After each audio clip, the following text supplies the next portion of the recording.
mir persönlich ist es das Beste am Beruf zu sehen, wie die Kunden und Kundinnen wieder einen Fuß am Arbeitsmarkt fassen und wenn ich einer Freude mache, weil ich mit meinen Tätigkeiten einer weiterhelfen kann. Was der Beruf mit sich bringt, ist, dass man lernt, offen auf Menschen zuzugehen. Man lernt, wie man mit schwierigen Menschen und auch Kunden generell und Kundinnen kommuniziert und wie man sich denen gegenüber verhält und wie man sie ausdrückt. Das war was mir persönlich sehr stark aufgefallen ist an mir selber.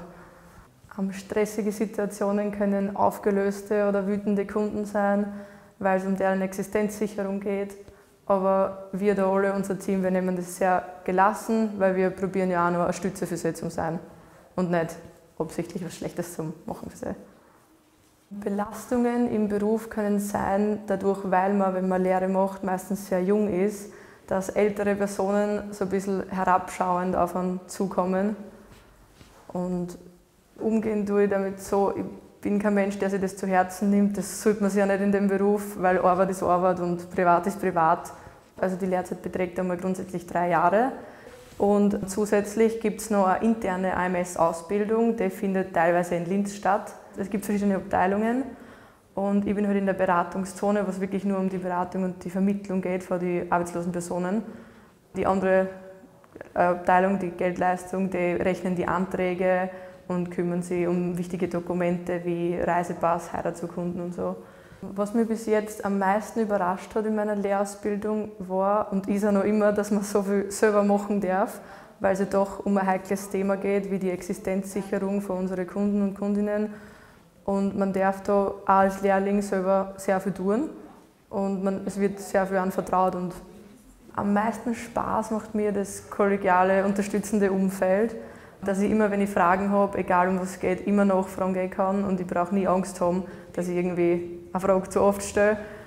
Und was auch noch super ist, ist, wenn Menschen kommen, die haben oft anfangs keine Perspektive, weil es sich ja doch einfach plötzlich trifft, die Arbeitslosigkeit, und denen dann aufzuzeigen können, was für Möglichkeiten das haben, um wieder nach vorn zu schauen, sage ich jetzt mal, das macht mir am meisten Spaß. Besondere Anforderungen im Lehrberuf können sein, man muss schon echt ziemlich geduldig sein, was auch nichts für jeden ist. Also man hat eine große Verantwortung und dann ist halt auch immer, durch das, dass es so abwechslungsreich ist, bringt jeder Tag was Neues und man muss sich immer wieder neu anpassen auf das. Also es gibt jetzt keine Regelfälle. Meiner Meinung nach ist das, was so besonders macht, auch das mit der Karenz. Man hat einen sicheren Arbeitsplatz und bei uns gibt es auch Führungskräfte in Teilzeit. Man hat Gleitzeit. Ich sehe es bei meinen Kolleginnen oft, die kommen manchmal unterschiedlich, weil einen Tag bringen halt sie das Kind in den Kindergarten und holen es ab und dann macht das halt der Partner. Also das ist super da. Ein weiterer Vorteil ist ja, dass man, wenn man jetzt zum Beispiel seinen Lebensmittelpunkt verändert, dass man dann einfach von einer Geschäftsstelle aus Salzburg, sage ich jetzt mal, zu uns ins Burgenland wechseln kann oder wieder zurück.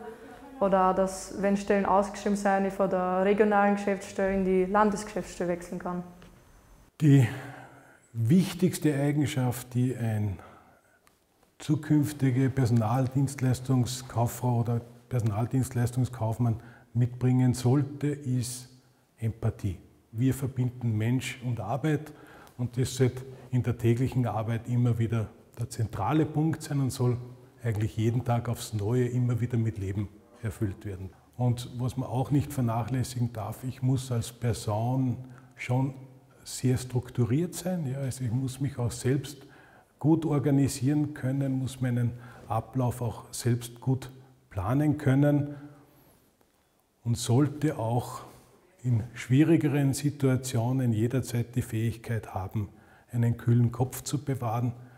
Das ist immer wichtig und auch die Fähigkeit und die Möglichkeit zu haben, mich abgrenzen zu können von Situationen, die ich jetzt selbst nicht beeinflussen kann.